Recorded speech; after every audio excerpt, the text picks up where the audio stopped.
powerful thing. You see, fear oftentimes has the ability to grip someone and to pull them back and to keep them from moving. Fear also has a way to paralyze us. Fear has a way of keeping us from going on journeys or adventures. Fear causes us to live safe. I think about being afraid. Being afraid is about a moment. Being afraid is the middle of an adventure. Being afraid is stopping, processing, should I do this?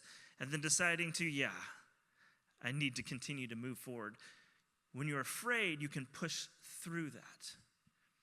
You see, life is filled with fears. It's filled with moments of being afraid. It's filled with joys. It's filled with adventures. But there's so many moments that cause us just to stop. About 3 weeks ago, I took a team of 8 people. We went to Ukraine. And since I went to Ukraine, I've been processing and thinking. I've been to 40-some countries. I've been all around the world. I've seen all kinds of things. I've been in all kinds of bad situations. I've jumped out of planes. I've jumped off cliffs. You name it. If it's dumb, I've done it. But there was something about this trip to Ukraine. When I came back and before, people would ask me, and they would say it in this tone, why are you going there? What are you going to do? How are you going to get there? Someone even said, why don't you just go to Mexico to build a house? Why do you need to go to Ukraine? And you can't explain the calling when Jesus asks you to go. When we've looked at this theology of going, I can go on the simple trip. I can go and do the easy. But once you step into the current where God is leading you, you just keep needing to do more. So to answer your question, why did we go to Ukraine? So we went with an organization called YWAM, Youth with a Mission. At the end of each June and July, they have something called Waves of Hope. And they gather people from all around the world to come and help build houses for people in need. So they identified 5 families in Ukraine, in the village of Moshun, where they had lost their homes, where their husbands were either at war or were killed or were missing. And so for months they went in and they identified who these families were. And they put out the call for people literally all around the world to come and build homes. So when we get there, we arrive in Kyiv, and I'll tell you the story of getting there in a minute. We come into the YWAM base, and we're sitting there and we're meeting. We're meeting on this seminary in northern Kyiv. And there's people from all over the world, and we're gathering and we're looking around, and they're asking us where we're from, and they're naming off countries. And there's 16 different countries represented: Brazil, Mexico, Finland, Belarus, Germany, Ukraine, Italy, like just literally all over the place. And then they asked how many people are here from America. And our team stood up and a few other people. And I realized as I look around, there was 1 or 2 other people that came, but we were the only church in all of the United States that went to be a part of this. And I had this moment of pride, of just so grateful to be a part of a church that goes where most churches won't go. And if you're new here, we believe that we're called to bring the light of Jesus into the places that are filled with the most darkness. And I remember sitting there and thinking about what we're called to do. And I realized if we're going to go, if we're really going to live out this theology of going, this theology of adventure, then what you have to realize is that you're going to have to overcome fear. And you have to come to a place in your life where you're okay with being afraid. The Apostle Paul says in Philippians, he says, I can do all things through him who strengthens me. And I imagine if you read about his journeys, he says that over and over and over again to himself. I can do all things through him who strengthens me. You see, Paul knew the teachings of Jesus inside and out. And Jesus says this in Luke, risk your life and get more than you ever dreamed of. Play it safe and end up holding the bag. I've said those passages to myself over and over again as we look at this theology of Paul. This theology of adventure, the realities of who Paul was, this theology of adventure. Palmer last week talked about the necessity to go. And then he said, when you go, you need to become uncomfortable. And so he asked you to stand up, and standing up is not enough. He then said, come and stand around the stage. So some of us made physical movement to come and stand around the stage. Well, I have to be honest with you. That's the easy part. Anyone can come and stand around the stage. When it looks at the reality of actually going, that's a whole different ballgame. But you go back to what Jesus says, it's life-changing. Paul's telling himself over and over and over again, I can do all things through Christ who strengthens me. I wrote a sentence out for myself a while ago. And a lot of what I'm sharing today, you can listen to, but I'll be honest with, it's for me. So this was a note that I wrote to myself. In my pursuit to live a full life that reflects Jesus, that full John 10:10, I have come that may have life and have it to the full, that fullness that when you get to the end of your life, you look back and you realize, I've gone and done the things that Jesus has asked me to do. In my pursuit to live a full life that reflects Jesus, I am continually admitting that I am afraid. So I pray and I sing and I breathe. And then I tell myself, we got this. Not me, but we. See, when you break that down into 3 statements, I'm afraid. Like, first of all, just admitting that I'm afraid. There's going to be moments and seasons and difficulties in times. There's going to be times when your wife gets a phone call that says, you have cancer. I'm afraid. The moment where you're asked to do something, I'm afraid. That moment where there's all of us deal with these moments where we say, you know what, I don't know about this. Anxiety is creeping in. Fear is creeping in. I don't want to do this. I'm afraid. The second thing is very simple, is to pray and to sing. And then that third one is just the simple, we got this. Not me, but we, meaning if Jesus and God, Jesus is leading me someplace and he's calling me forward, then I have to trust that he's there with me and we got this. Now, I've said this to myself over and over in life, in the dumb moments and in the brilliant moments and in the hard moments. I remember the first time I was in college, they asked me to be in a mountain bike race. I said, sure, didn't understand what it was. We went to the top of Mount Hood in Oregon on a ski slope, and the race was straight downhill. And I sat there and I thought, this is not an intelligent race. And we couldn't all go at once because we'd all crash into each other, so every 1 minute somebody went. And I came up to the thing, I've never done anything like this, and I'm like this, getting ready to go. And I start flying down this hill. I'm not pedaling or anything, and I'm thinking, I don't even know how to slow down because I tried the brakes, and it was so filled with gravel that I just flew off the road. And so in this race, I begin to think, there's a good chance I'm going to die. And so I prayed the whole time down, Lord, please protect me. Lord, please protect. I think God protects us even when it's our fault. And then I thought, there's a good chance I am going to die, so I began to sing Amazing Grace. Because that's my go-to my whole life. That has always been my go-to. I crossed the finish line literally screaming Amazing Grace. How great the sound.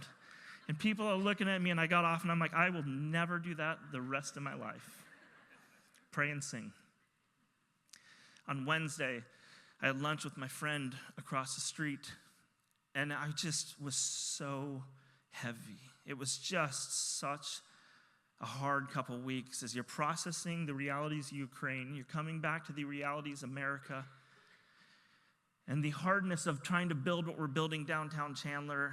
And I got in my car after lunch, and it felt like the weight of the world was on my shoulders. And so I prayed that Philippians 4. I prayed Philippians 4. I can do all things through Christ who strengthens me. And I just kept praying that. I can do all things who strengthens me. And that next verse in Luke, I prayed that as well. Risk your life and you'll get more than you ever dreamed of. That was my prayer over and over and over again on Wednesday afternoon. And then I just quietly sang to myself, Amazing Grace, how sweet the sound. Because pitch is a problem for me and I didn't want to sing too loud. But I sat there in that moment. And eventually I was at the point where I was like, okay, we got this. My first moment in Ukraine, I wasn't even in the country yet. So you can't fly into Ukraine. All airports, all airspace is closed. You have to figure out how to get there. So we took a plane to Krakow, Poland. Then from Krakow, Poland, we took a plane to Krakow, Poland. Then we took a train to the border. At the train, we got out and we waited a couple hours. And we had to get on another train that would take us all night. It's like a 12, 13, 14-hour train ride. We get in the line as we're coming around, and we realize this line is outside. We finally find it, and it's going all the way around this huge wall into this building, and I can see through the wall. You can see the train on the other side. You can see soldiers. You can see security. I told my team last Thursday, I said, that moment gripped me. And they're like, really? Why? I'm like, I don't know. It just, you could drop me off on a plane anywhere in the world, South America, Asia, anywhere. I'm good. Like, I think I'll have a heyday. But this moment gripped me with fear. And I realized it was because I didn't know what was coming next. I didn't know what it would look like. I didn't know if I'd have cell phone reception, internet. And so I also realized as I came up, there were all these people in line, women and children, that were making the journey back to see their husbands or their fathers who were fighting in the war. And I looked at all of them and I thought about the stories and the pain and the hardship that they had been living through, and that all that they were having to do just to go see a loved one. We take that for granted. So I called my wife and I said to her, I'm at the border. I don't know what's coming next. I don't know if I'm going to have internet. I don't know if I'm going to be able to talk to you. I don't. And she could tell there was anxiety in my voice. And she just said to me, Paul, you're okay. I took a deep breath. I prayed my little prayer. I sang my little song. I got on the train. That next morning, we were met by a man named Andre and Katya and his two little boys. There was a guy named Cody with us. I asked if I could use his name. Cody goes to the Grove here. Cody has the ability to know everyone on the face of the earth, and he talks to anyone that moves. So Cody had arranged for this family to meet us. We got off the train, and here's what I was greeted with. You know, we're walking out of the train. I'm expecting destruction, chaos, and I see all these kids in these beautiful buildings and McDonald's, and literally, like, it was like, this is not, I thought I was going into a war zone. Like, I had built myself into such a frenzy that I was confused, and we walked through the downtown area, and he's showing us all the stories and the hardships and the pain, but he's also telling us the beauty of the Ukrainian people and what it was like. In the middle of the town, we came up to this memorial where there was a small flag that represented every soldier that died in the last couple of years. And this was one of 3 or 4 that was right there. So then the heaviness grips you, and this was this mountain of vehicles and tanks that we drove past, and they said, we're not taking this away so that we're reminded of what was done to our people. And then you saw bullet holes that were absolutely everywhere. So there were remnants of war, but these bullet holes on this wall, a lady had walked up to, and she had painted flowers around every single one of them. I expected to enter into just the scariest moment of my life, and what I stepped into is one of the most beautiful. Standing next to this church and hearing the stories of struggle and pain, but of resiliency and of power, and how they stepped into being afraid, and how they prayed, and how they sang, and how they said, we're okay. We were brought to the seminary where we were staying, and YWAM was hosting. As we got out of the bus, we looked around, and it was absolutely beautiful. And the YWAM team had our rooms ready, and they walked us, and they got us dinner. And I was thinking about the theology of who Paul was and how he lived, and the difference in how we look at our hardships. And you think about how Paul traveled all over the place. He had no Airbnb or VRBO or whatever it's called. He just went with courage and faith. In Acts chapter 16, it says that Paul went, nope, the one before that.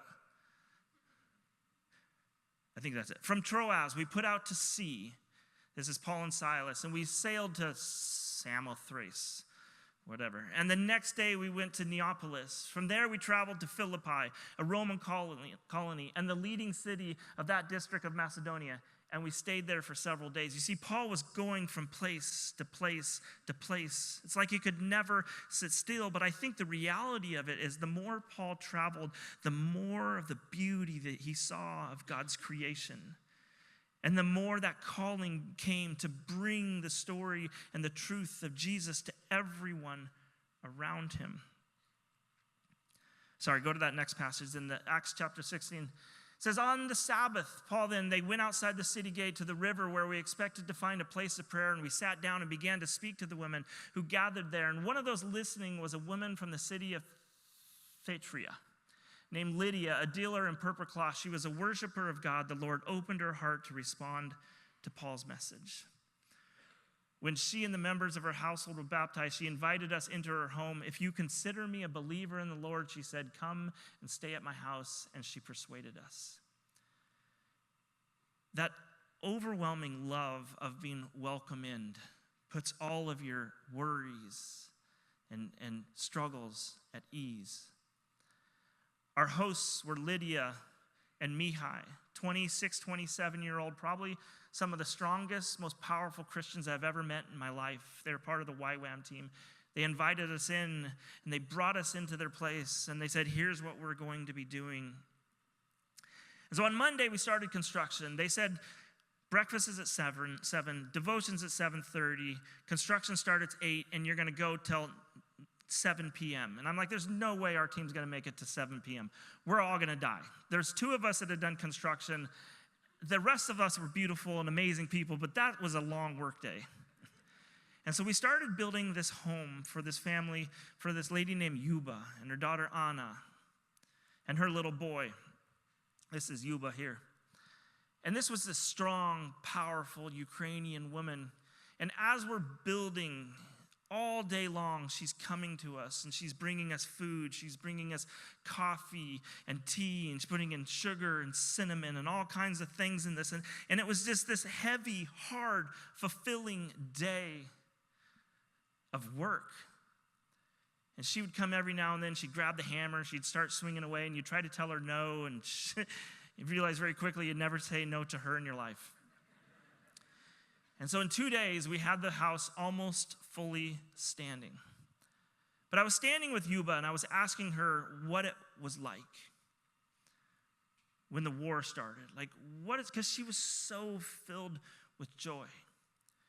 See, the village of Moshun runs east-west, and there's a forest to the north, and on the other side of that is Russia, and there's a forest to the south. On the other side of that is Kyiv.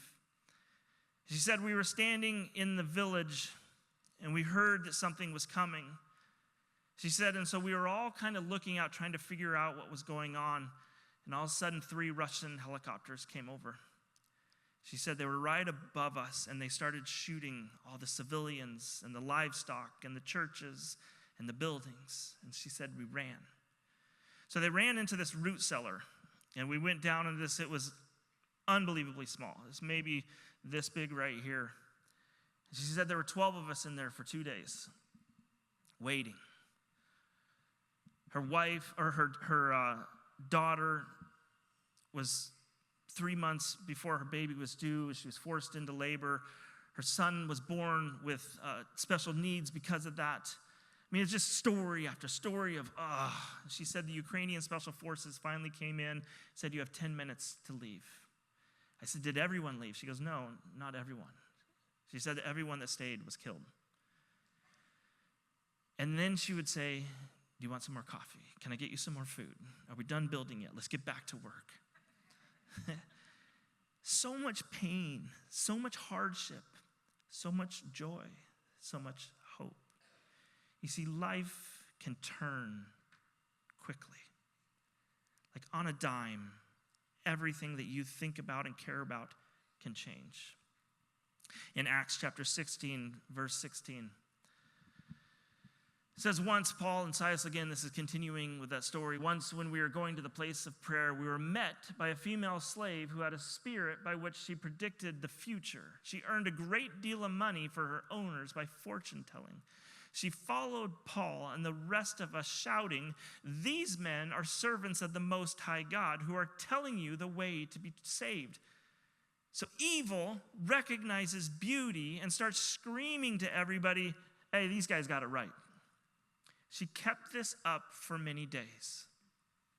Finally, Paul became so annoyed. I think Paul had some anger issues, which I really like. But finally, Paul became so annoyed that he turned around and said to the spirit, "In the name of Jesus Christ, I command you to come out of her."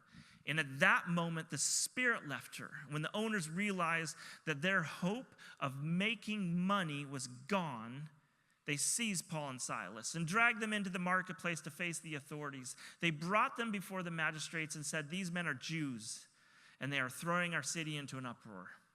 The crowd joined in the attack against Paul and Silas, and the magistrates ordered them to be stripped and beaten with rods. After they had been severely flogged, they were thrown into prison, and the jailer was commanded to guard them carefully. When he received these orders, he put them in the inner cell and fastened their feet in the stocks. I think about that moment. You know, we hear moment after moment after moment of Paul, and it almost becomes normal. But there's no way they weren't sitting there dealing with fear. There's no way they weren't afraid. Especially the people that follow Paul on a regular basis would probably look at him with fear in their eyes, and it's this statement of, "Really? Like, how does this keep happening to you?" Paul goes back to that phrase in Philippians, in my mind, "I can do all things through him who strengthens me." The teachings of Jesus, where he says, risk your life and you get more than you ever dreamed of. Play it safe and you end up holding the bag. See, Paul was attuned to this. Paul was expecting it. Paul knew it was coming, and yet he continued to pursue where Jesus was leading him. Monday and Tuesday in Ukraine were so hard physically and emotionally, building these houses, hearing these stories. There was a slide, I don't know if you saw it, we were driving back, and there was a missile literally stuck in a tree on the side of the road as we drove by. And you're seeing that over and over and over again. Every night we'd come onto campus, filthy dirty, you're walking literally like this. You eat dinner, you don't even know what you're eating. It was really good, by the way, amazing food, but I didn't get to enjoy it. Run back to your room, take a shower, and you're asleep by 8:30 or 9. 2:30 in the morning, Wednesday morning, Tuesday night. I'm sleeping on the top bunk, and I hear this pounding on the door. And I don't know if anybody's ever knocked on your door at 2:30 in the morning, but it's never good news. It's never a salesman. It's nothing fun. So I wake up and I hear that, and my first reaction is there's 3 of us in one room, 3 in the next room, and the married couple is over in the married dorm on the other side of campus. So my first thought is somebody's family member died in this room. I'm not answering the door. I don't want to know. I don't want to deal with this right now. And then I started thinking, well, what if it's like soldiers? Like, what if we're being attacked? And then the pounding's getting more and more. And so I'm sitting up and I'm trying to figure out what to do. And Kenny on the bunk below me stands up and he's kind of looking at the door. And I said to him, are you going to get that? Now, we had lunch on Thursday night. And he said, the only reason I opened the door is because you told me to. I said, no, I said, are you going to get that? He said, no, you said, are you going to get that? I said, no. Are you going to get that? Like, he goes, I just opened it because you told me to. Cody Ness, who knows everyone in the world. He's in the next room. I asked, can I use your name? He said, yes. Comes flying in the room. Now, there's an app that we have. And on the app is the map of Ukraine. You can show that one. And it tells you where there are attacks, where there are missiles. You can click on it and it can tell you what's happening. That's what it was like the whole time we were there. I was checking it every 10 minutes on the first day. And then I realized this place is amazing. We're totally fine. Cody comes in and shows me this on his phone. and you click on where we're at, and it says incoming missile, incoming drones. They have these Iranian drones that have missiles on them, and they fly them right into their targets. And then he says, we're being attacked. I can hear shooting outside in the courtyard. And I heard, Russia's got a gun, and they chased me in here. You kind of go there. And so I did what you do in moments like this. I went to the bathroom. But in the bathroom, I said, Lord, please help me get home to Melinda and Monroe. Lord, make the path clear. Help us figure out how to get out of here. You see, I look at what Paul did in Acts chapter 16, verse 25. They're locked in prison. And it says about midnight, which is 2:30 in the morning our time.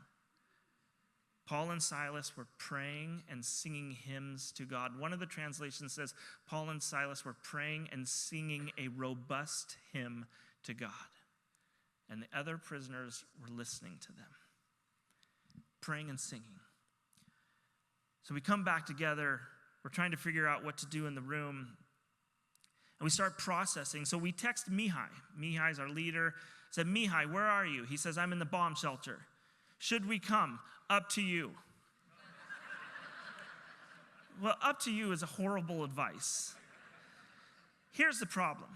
In order to get to the bomb shelter, it would be like we're staying at Circle K, and I got to run all the way across campus to those houses on the other side of the wall. And we can hear machine gun fire at this point, and you can hear explosions, and you can hear bombs going off. And I'm thinking to myself, there's no way I'm running across this campus at 2:30 in the morning. So I go out to the lobby. We're on the second floor. I'm telling you, by the end of the sermon, you're going to want to come to Ukraine with me. You just don't think that right now. I go out on the second balcony floor, and I look around, and I can see where the Ukrainian soldiers are staying. See, we weren't allowed to talk with them or be with them, but we knew they were there. And all their lights are off, and I can tell they're all asleep. And I was expecting to see a war outside here, and there's no war, but I can hear the gunshots. And so I went back into the room, and I'm like, the Ukrainian soldiers are all asleep. So apparently this is normal to some degree. I'm not running across campus. I'm going to bed. So I got back in bed. I got my pillow. I put it between me and the wall for safety, as you do. And I began to sing Amazing Grace. And it took a while, but I went to sleep. That next morning, we woke up and we have chapel. And we're, as Americans, the YWAM people are like, this is really good food. I'm like, yeah, but do you remember being bombed last night? They're like, yeah, that was nothing. And I started realizing these are frontline Christians. This statement of we got this was them. Like they have gone through so much. There was this understanding of, no, we got this. We're okay. We're all right. Paul and Silas are singing. An earthquake happens. The doors all open. All of the prisoners could leave. The soldier comes in, the guard comes in, and he's realizing that they've all left. He's going to kill himself because he's failed. And Paul and Silas call him in, and they say, it's okay. We're all still here. We're just singing a robust hymn. It's good. It says this then. It said, the jailer called for the lights. He rushed in. He fell trembling before Paul and Silas. He brought them out and asked, sirs, what must I do to be saved? And in this moment of chaos, they tell him about Jesus. And it says that he gave his life over to Jesus, and not only him, but his entire family. And he couldn't wait because he had to be baptized that night. And I think about this unknown soldier in the midst of chaos, and because two men were praying and singing a robust hymn, because they were there without fear, or they were overcoming their fear, generations, it says this entire man's family changed their course of direction and began to pursue Jesus. I wonder what the history books would say about that family, generation after generation after generation, because two men went where others were afraid to go. Two men in the midst of their worst moment of their life begin to praise and sing. And that changed me. That changed me and realized this amazing grace that I sing isn't just for me, but it's the testimony as I go throughout my life. People are watching, and they're looking at how you're living. On that Thursday before we left, I asked Mihai, I said, can you take us around the village? Because all we've been doing is building. We go to the job site and we leave, go to the job site, leave. So he drove us around Moshun. And I can't tell you the amount of bullet holes we saw in the church that was just completely lit up. And he drops us and he takes us to this memorial. And we walk into this memorial, you can see the trenches that were dug from when the soldiers were there fighting. And as we're walking around, you see these pictures on every single tree, and these are pictures of soldiers that had died right there in that moment. And it was just this heavy moment. And we came to this tree right here. And all of us just stood, and honestly, we took a step back. Because we saw her, this 24-year-old girl. I don't know her story. I don't know who she is, but it just destroyed us. I stood there for a moment, and we slowly, quietly turned and started to walk back to the car, and I stopped, and I looked back, and there was a man who was sitting in front of a tree. He's probably 60. And I imagine he's looking at the picture of his daughter or his son. And I just sat there, and this is the international, I'm sorry. And I just was broken because war is so horrific. And Yuba, the lady we built the house for, is so beautiful. But her story is so painful. And there's this dichotomy of emotions that we constantly are going through. And if we never step into the places that bring us fear, we miss the beauty of allowing God to change potential generations. We dedicated the house to Yuba. We gave it to her and her daughter and her son, grandson. We walked her inside and we prayed. This is done, keep in mind, we built this house in 4 days. We stood around with her and dedicated the house, and then we gave her a Bible, and I stood there next to her, and I gave her this Bible. And I opened it up to John chapter 10, verse 10, where it says, I have come that you may have life and have it to the full. I said, Yuba, you have taught us what it means to have a full life. And I encourage you to understand that the only reason we are here is because Jesus changed our life. And she started weeping. And she said, go back to your church. Tell them thank you. Tell them to come back with you. Tell them not to be afraid. We're okay. Tell them I'll cook for them. She said, please don't forget us. We live in a bubble sometimes because it's safe. But when we live in that bubble, we miss the blessings. Our van didn't have enough room for all of us. So they say leaders eat last, and they also sit in the trunk. So every day I'd sit in the trunk, and they'd close the hatch back on me. But on that last day, I sat there, and as we drove away, I watched Yuba standing there. I watched her house disappear. I watched the road disappear. I watched and I looked at the forest, and I saw the foxholes where just death and chaos had happened. I watched the forest disappear as we came back into the city. I watched the houses that were blown up, replaced by the other houses that were built. They said that Moshun, 80 to 90% of the village had been destroyed, and 70% of it had been built back, and every single one of them was built by a volunteer. Luke chapter 19, verse 26. Risk your life. You'll get more than you ever dreamed of. Play it safe, and you'll end up holding the bag. You look at this idea of being afraid. It's okay. Pray and sing. Pray and sing. Pray and sing. And then tell yourself, we got this. Not me, but we. In my pursuit to live a full life that reflects Jesus, I am continually admitting that I am afraid. So I pray and I sing and I breathe, and then I tell myself, we got this. Not me, but we. If you call the Grove home, I would encourage you not to go. I would encourage you to come. To come with us to the places of hell on earth. Come to us to places that scare the living daylights out of you. Because it not only changes the lives of those you're going to, it forever changes who you are. Do not be afraid.